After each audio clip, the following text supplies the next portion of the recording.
Hey guys, it's RodimusPrimal. I am back in another video, and today I had the opportunity to interview both FJ Desanto and Mike Avila for putting together the art and making of the Transformers War for Cybertron trilogy. The book is coming out on October 11th, and so I haven't had a chance to actually have a physical copy of the book yet. But I did get a chance to sit down with them and ask them about the making of it and all the different art that's in there, because I did get a chance to actually get a sneak peek of it. So it is something really cool. And so without further ado, let's sit back, relax, make sure you're subscribed to the channel, and let's transform and roll out.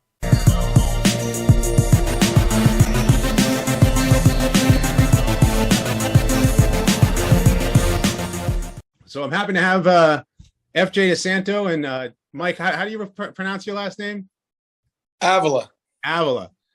Here with us today to talk about the new book, The Art of Making the Transformers War for Cybertron trilogy, which is a mouthful.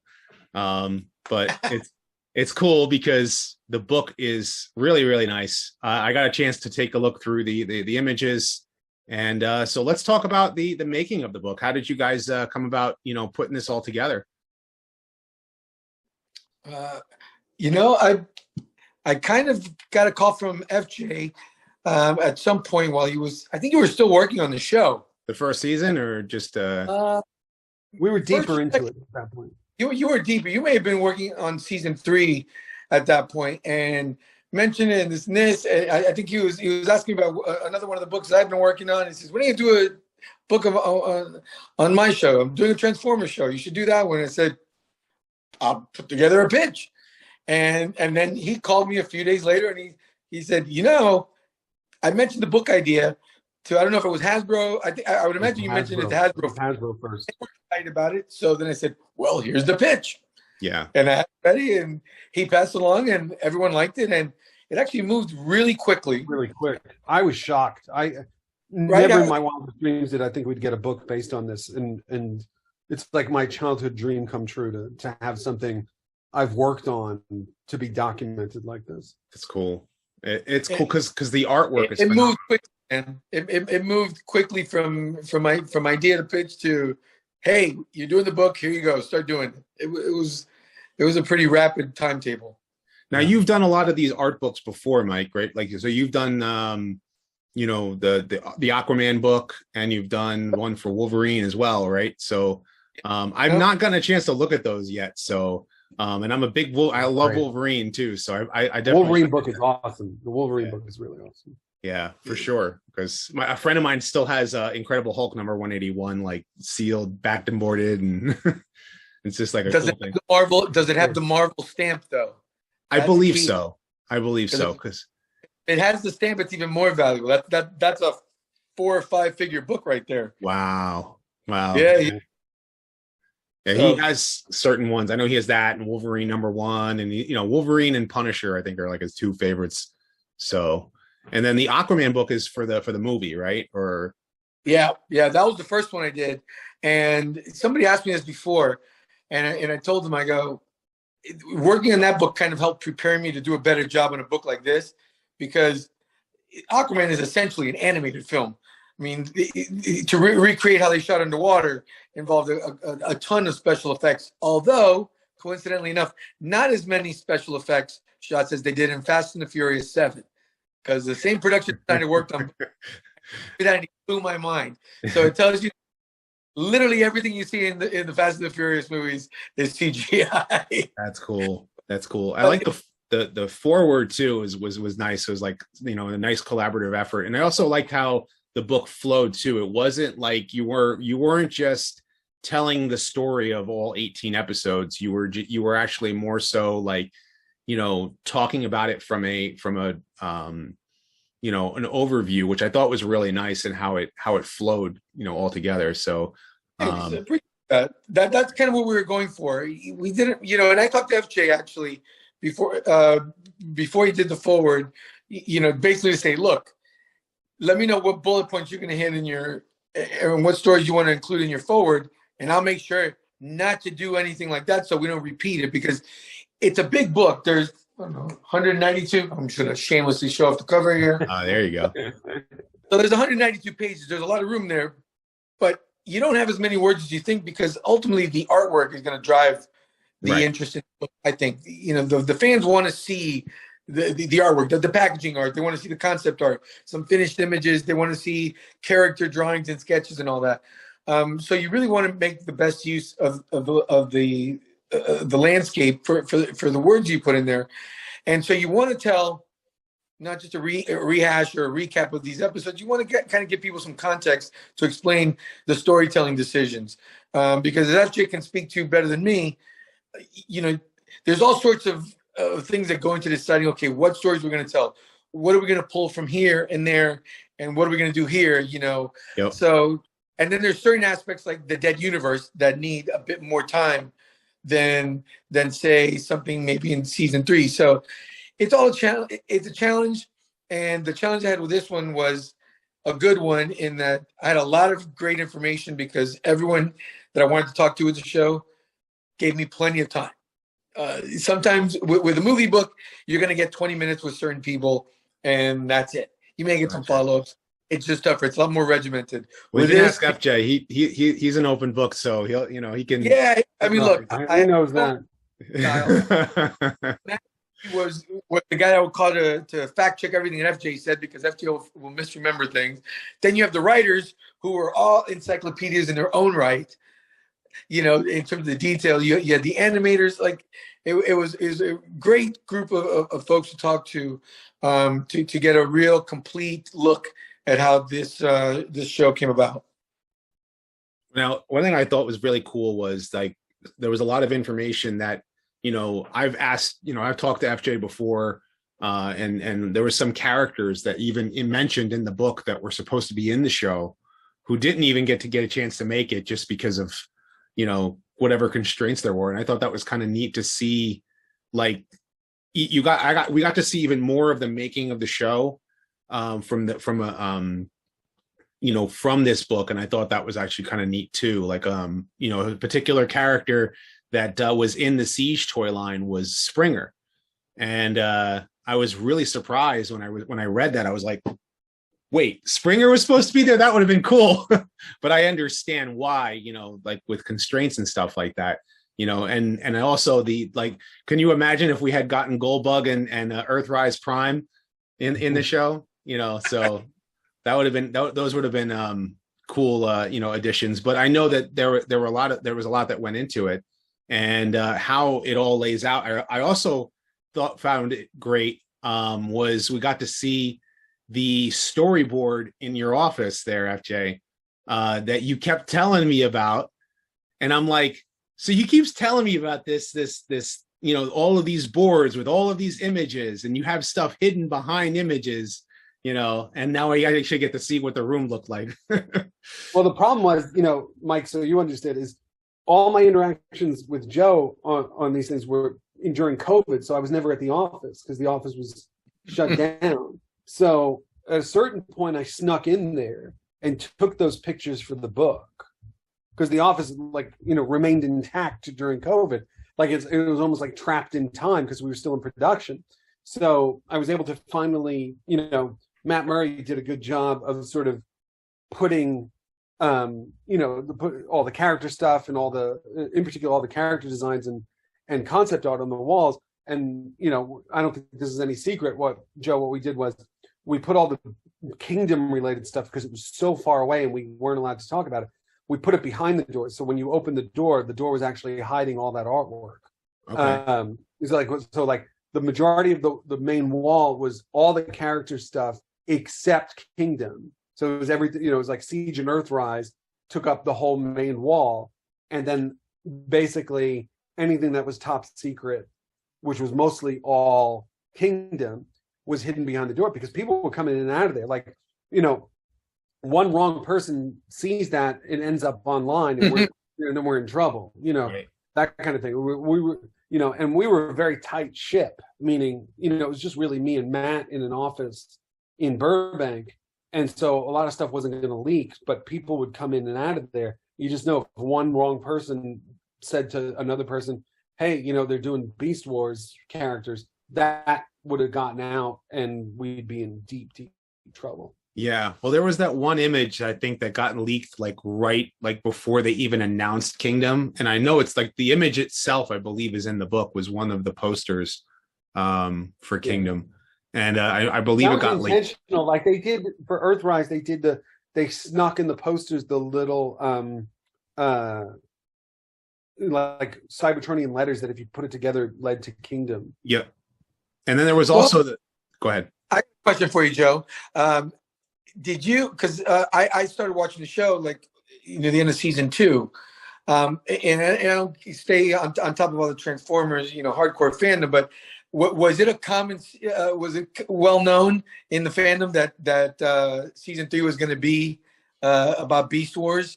Was that leaked early on? When season 2 released, if I remember correctly, when season 2 aired, it was just like, okay, because I believe it aired before Kingdom was even like the actual toy line was announced.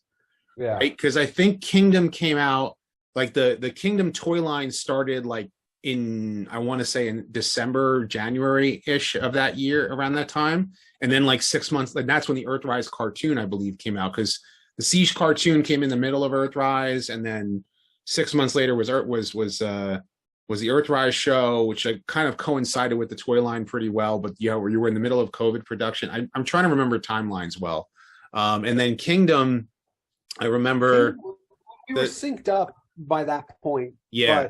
But the problems became what we learned, because the show started so late, we couldn't sync up with Siege at all. Right. Like Siege was like done by the time the show came out. And then COVID sort of jacked us a little bit. But the idea was to get it closer to Earthrise and even closer to Kingdom, which we did. The problem becomes, and I don't know if I've ever talked about this publicly, and I'm probably talking out of school, is the big problem Hasbro has is the second those toys make it to the shipping place in China, people dig into those boxes, start taking pictures, and they're online. Yep. So Hasbro was constantly always trying to get ahead of that, because the shipping takes so long that they make these toys so far in advance, and then that shits out. And that was the big problem, was like, I watched Hasbro try to coordinate with Netflix to like get ahead of those, and you could never do it. Yeah. You could never do it. By the time we didn't learn about that it was going to be Kingdom until pretty much around the time that Earthrise aired, I think, if I remember correctly, because just trying to remember the timelines, but like how it all synced up was we were in the middle of the Kingdom toy line as the Kingdom show aired. So so we weren't too far away from like it, because Siege was already in the middle of the Earthrise toy line that had come out, and people were like, how come they couldn't get it out at the same time? And it's like, it's kind of hard to get that all to work in. But I also I think the map is in the book too, isn't it? The map for the that you guys use in the show. We talked about that. You and I talked about that quite a bit. That we had is the map of we have 2 maps. We have the map of Cybertron, right? The map of the galaxy, that was one was the Siege thing, and the other one was the Earthrise, like the map, the green map. Yeah, the Earthrise map. And the idea, that was all things we coordinated with Hasbro. Like, so for example, like the map of Cybertron, was sort of geographically accurate to the show. And then same thing with the map of the galaxy, that had the Dead Universe in it, but it was also all the spin-off missions that they were doing with the toys and all that stuff. That was all there. And, and that was the cool thing, because, Mike and I go way back. We've been friends for years, that he was able to come to me and say, like, what are these cool little nerdy things, and things like the map, when you talk about earlier, like the characters that are not in it. The one thing Mike said to me is like, hey, listen, this audience who buy these books, they don't want to just know about the things that you did do in the show. They want to know the things that ended up on the cutting room floor, or things you tried to do that you couldn't do. Like we were talking about the Earthrise Prime, the Earth Mode Prime. And there's a Cybertron map. Right, there's a Cybertron map. That was the map we developed with them. And then this stuff, like, this is the kind of stuff that people, books for. I mean, if you just want to, I remember somebody complained about the Aquaman book, aren't enough images from the movie. And I'm like, why would you want to have images from the movie when you can buy the movie? Like, you can complain about books. Anybody who buys something has the right to complain about it. But I didn't understand that, because to me, you get books and you want to find stuff like this, like the different insignias, right? Like I love this stuff. The Scorponok insignia. That I was really impressed to see the Scorponok insignia in the book too, because like everyone was wondering, what is he? What is he? Like, is he a Decepticon or is he like not? Because his symbol was not. He wasn't a mercenary, and he wasn't a Deceptic. It was a Decepticon symbol, but with like the scorpion, like, you know, altered scorpion like symbol. So like everyone was wondering like, what was he? And I thought that was neat that you guys had like touched on that in the book. So, well, I'll give credit to FJ for really getting the Hasbro folks on board. My editor Amanda at Viz Media was also on board with that, because that's a conversation I have at the start of any conversation when I do one of these books. And I always say, you got to get me the costume designers, the production designers, because those are the guys who keep the files of all the stuff that didn't make air. Yeah. Right. And that's the kind of stuff that people want to see with this. They want details, and they want to learn, okay, what's the thinking behind bringing Unicron back, and the multiverse aspect of this. All that stuff is great and it's useful. But ultimately, you know what people want to see? They want to see what the character looked like in the third iteration, not the final iteration. And that's the kind of stuff that a lot of times studios don't want to release for whatever reason, and I never understand it. But like Star Wars has made a living off of making the best art and making of books, because they got 8,000 different costume designs and character designs. And where do they all end up? In those making of books. So I was happy that Hasbro was on board with it, and they gave us a lot of great stuff that we can put in there, which I think makes the book much more worthwhile. It does. It's not just for the show too, but it was also for the toy line. That's what I thought was so like great, because you guys had such a collaborative effort. You know, FJ, you had such a collaborative effort with the toys and the show. So like the book highlights that in such a way, and I thought that was really well done. It's important, because we didn't want to do a book, or, you know, what Mike and I talked about was this thoroughness of the actual process. Like, you know, like the hope was, you know, like to appeal to everybody who likes the show and everybody who likes this kind of book.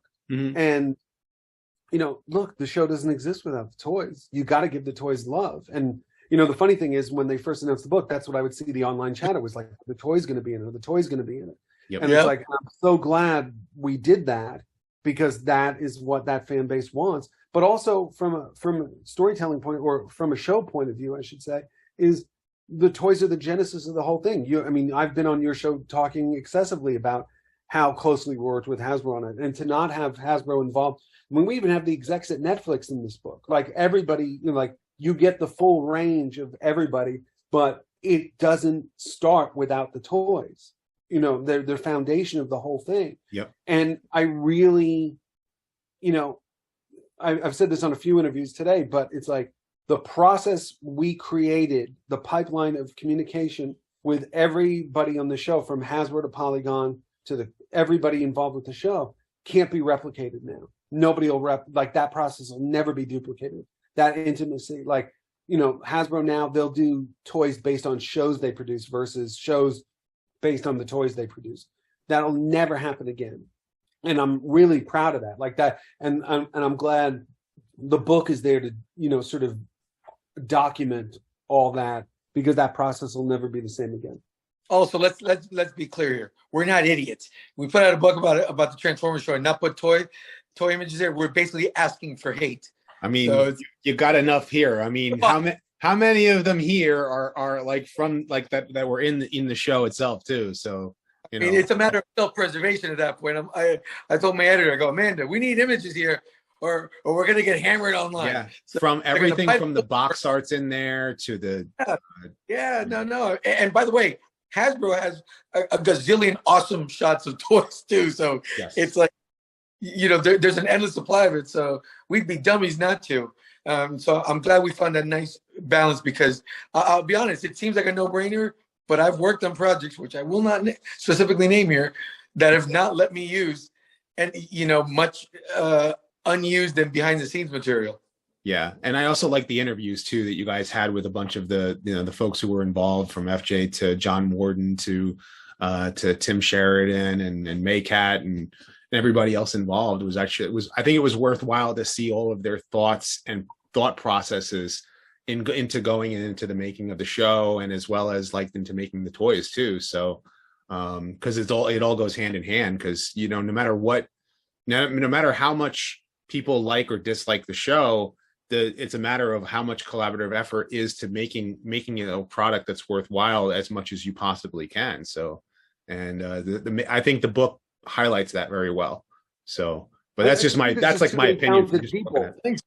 Oh, we appreciate that. There's just too many talented people involved with the show. Like it was just one of those things where, we tried to create a book that we as fans would want to see. Yep. And I think Mike, and Viz with their design work and all that stuff, were successful in doing that. And I think that's it. It makes me equally as proud of the show as I already was to have this thing exist. Yeah, I definitely agree with you on that one. And but I mean, we can talk for hours. Trust me, I know we could talk for hours about this stuff. And I mean, I can talk your ear about Transformers, but I think that it pretty much sums up everything I wanted to ask you guys about, like at least as far as like the interview is concerned. So, but I would always be welcome. You guys would always be welcome to come back on the show at any point. Maybe even after. Because the book comes out October 11th. Yeah. Yes. You're the most well-researched guy we've talked to, hands down. Oh, dude, you've got nothing. This is him easy. This is him easy. Like you mentioned a few names that only somebody who read through about 3/4 of the book would have known. So, props to you on that, and for getting the release date correct. Yes, because you guys had a shipping delay, correct? Because that was the reasoning behind that. So yeah. Which it kind of sucks. Like that's pretty much, and that's also like with the show itself was that it was delayed. A lot of stuff was delayed because of COVID, correct? Yeah. So yeah. I mean, I wrote this book. I finished wring it after. When did I finish writing it? Before the end of 2021? I feel like you wrote the book in a half hour. So it was. The editor would agree with you, but I think I finished writing it by last fall. And I think I saw a mostly the show was out already by the time he wrote the book. Yeah. Right. Oh, yeah.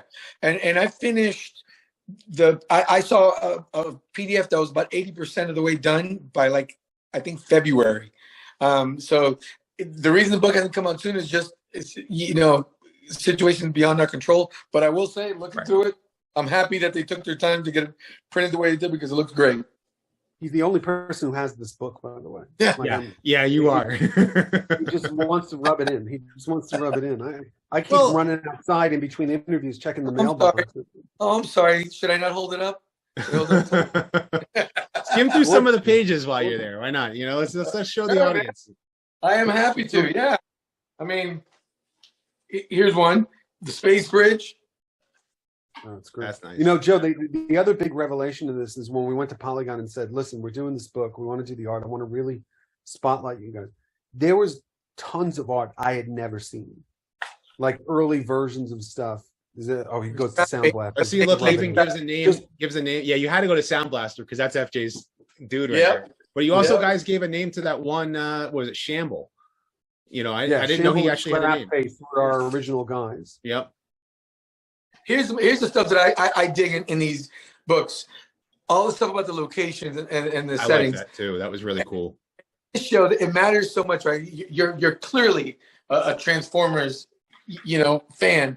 So learning about the details of the locations and everything in the background that maybe doesn't completely make it on screen makes it so much more enjoyable, because then when you do a rewatch, you'll be like, oh, I get it. Yep. Because you think about it, because I mean, you look at something like this that I have on my table over there. You have Teletran 1 there with and that's all stuff from Generation 1. When you have stuff in the show, you have all these different locations and like the theater and the Tarnhauser Gate and all these different locations just on Cybertron, but then on Earth, and then of course the Allspark Temple, and that's all in the book. So it's kind of cool to see you guys put a lot of put that together to let people see the locations, which was great too. So yeah, super thorough, and Mike does a great job of really taking through the process of what these guys did to make such a book. that cool. Yeah. Yeah, I'm over the moon with it, as you can imagine. So I am too. Like I said, October 11th, it comes out. Definitely worth picking up.